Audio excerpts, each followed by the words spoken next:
Hi friend, top study point में आपका स्वागत है। दोस्तों, आज नदी के टॉपिक्स हैं। मैं कुछ क्वेश्चन लेके आया हूँ जो अक्सर एग्ज़ाम में पूछे जाते हैं दोस्तों। तो दोस्तों, टाइम वेस्ट ना करते हुए मैं क्वेश्चन शुरू करता हूँ।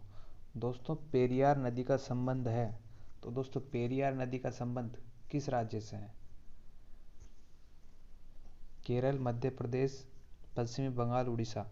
दोस्तों, केरल में पेरियार नदी बहती है। इडुक्की बांध भी केरल में ही स्थित है, जो पेरियार नदी के ऊपर बना हुआ है। दोस्तों, नेक्स्ट क्वेश्चन, भारत की सबसे लंबी नदी है। तो भारत की सबसे लंबी नदी कौन सी है? गंगा नदी। सब इसके बारे में जानते होंगे दोस्तों। और दक्कन की गंगा या दक्षिण की गंगा गोदावरी नदी को बोलते हैं दोस्तों। इसको क्या बोलते हैं?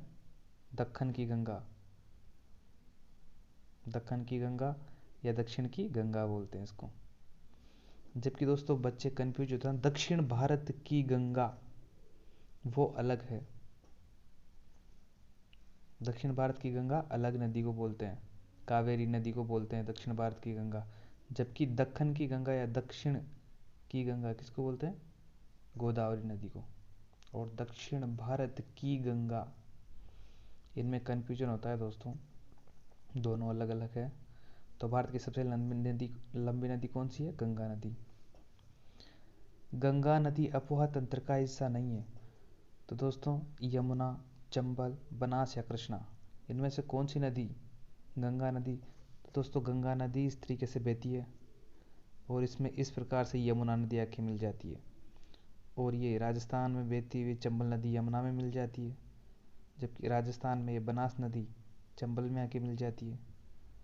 तो दोस्तों, यमुना, चंबल, बनास, ये तो गंगा नदी अफवाह तंत्र का हिस्सा है, जबकि कृष्णा नहीं है। तो राइट आंसर कौन सा हो जाएगा दोस्तों इसका?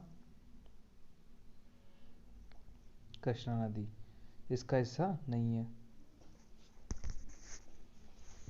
कौन सी नदी हिमालय की देन है? तो दोस्तों, हिमालय से निकलने वाली नदियां हिमालय की देन है। तो कौन सी नदी हिमालय की देन है? तो दोस्तों, चंबल नदी। चंबल नदी मध्य भारत से निकलती है।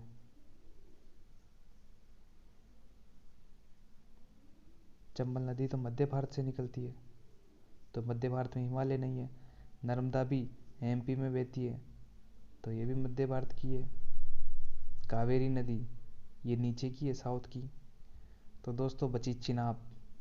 चिनाब, झेलम, रावी, सतलज, ये सब नदियाँ हिमालय की देन है। गंगा, तो इसका राइट आंसर हो जाएगा दोस्तों चिनाब। बिहार का शोक, बिहार का शोक किस नदी को कहा जाता है? तो बिहार का शोक किस नदी को कहा जाता है? कोसी, दामोदर, गोदावरी या गंगा? तो दोस्तों, कोसी नदी को बिहार का शोक कहा जाता है। ये अपना मार्ग बदलने के लिए विख्यात नदी है। बिहार में इसकी वजह से बाढ़ आ जाती है बहुत सी बार। और दामोदर नदी को दोस्तों, दामोदर नदी को पश्चिमी बंगाल का शोक कहते हैं। बंगाल का शोक इसे कहा जाता है। और गंगा नदी सबसे लंबी नदी है ही सही। दोस्तों, वीडियो को लाइक शेयर ज़रूर कर देना और कमेंट ज़रूर करना आपको वीडियो कैसी लगी।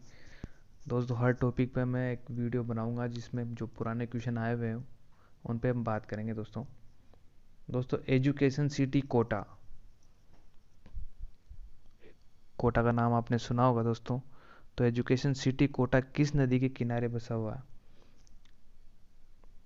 बनास, चंबल, नर्मदा, सरस्वती? दोस्तों, ये चंबल नदी के किनारे बसा हुआ एक शहर है राजस्थान का, कोटा।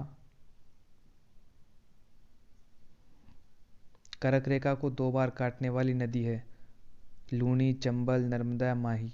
तो दोस्तों, इनमें से कौन सी नदी कर्क रेखा को 2 बार काटती है? कर्क रेखा को 2 बार काटने वाली नदी ये एक माही नदी है दोस्तों। माही नदी जो कर्क रेखा को 2 बार काटती है। विश्व की अपवाह क्षेत्र की सबसे बड़ी नदी? तो अपवाह क्षेत्र विश्व की सबसे बड़ी नदी कौन सी है दोस्तों? तो विश्व की सबसे बड़ी नदी है नील नदी। सबसे लंबी नदी बोलते हैं इसको, जो सबसे लंबी नदी है वो नील नदी।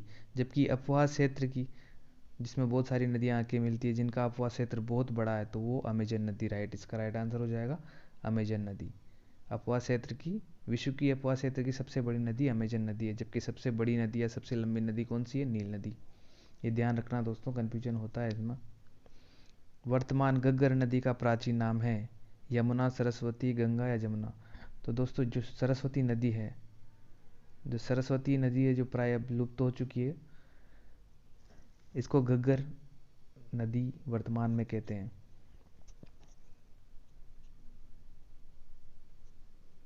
बंगाल में प्रवेश उपरांत ब्रह्मपुत्र कहलाती है। तो बंगाल में प्रवेश करने के बाद ब्रह्मपुत्र नदी को जमुना नदी के नाम से जाना जाता है दोस्तों।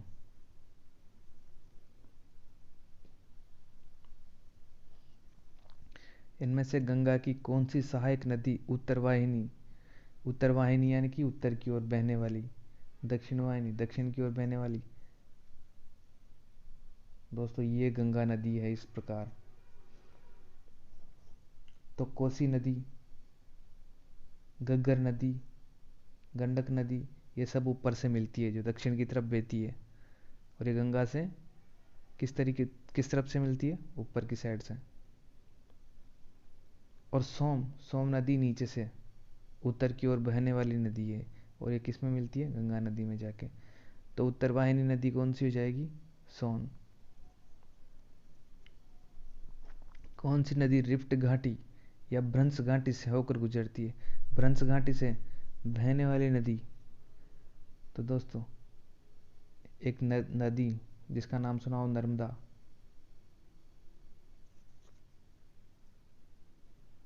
नर्मदा और ताप्ती, ये दो नदियां ऐसी है जो भ्रंश घाटी से बहती है। तो इसका, इसमें ऑप्शन देखो, ऑप्शन में ताप्ती नदी है, तो दोस्तों ताप्ती इसका राइट आंसर हो जाएगा।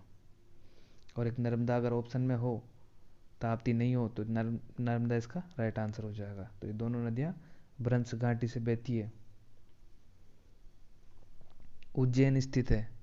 उज्जैन चंबल नदी के तट पर, शिप्रा नदी के तट पर, गोदावरी नदी के तट पर, या नर्मदा नदी के तट पर? दोस्तों शिप्रा नदी के तट पर उज्जैन बसा हुआ है। यहाँ पे कुंभ का मेला भी भरता है, जिसको सिंहस्थ के नाम से जाना जाता है। दोस्तों ये नदियों के से संबंधित क्वेश्चन थे जो मैंने आज आपको बताया। आपको वीडियो अगर अच्छा लगा हो तो वीडियो को लाइक ज़रूर कर देना दोस्तों, लाइक करने के पैसे नहीं लगते हैं। और वीडियो देखने के लिए धन्यवाद दोस्तों। आपको और ऐसी वीडियो देखनी है तो मेरे चैनल को सब्सक्राइब कर लेना। धन्यवाद दोस्तों।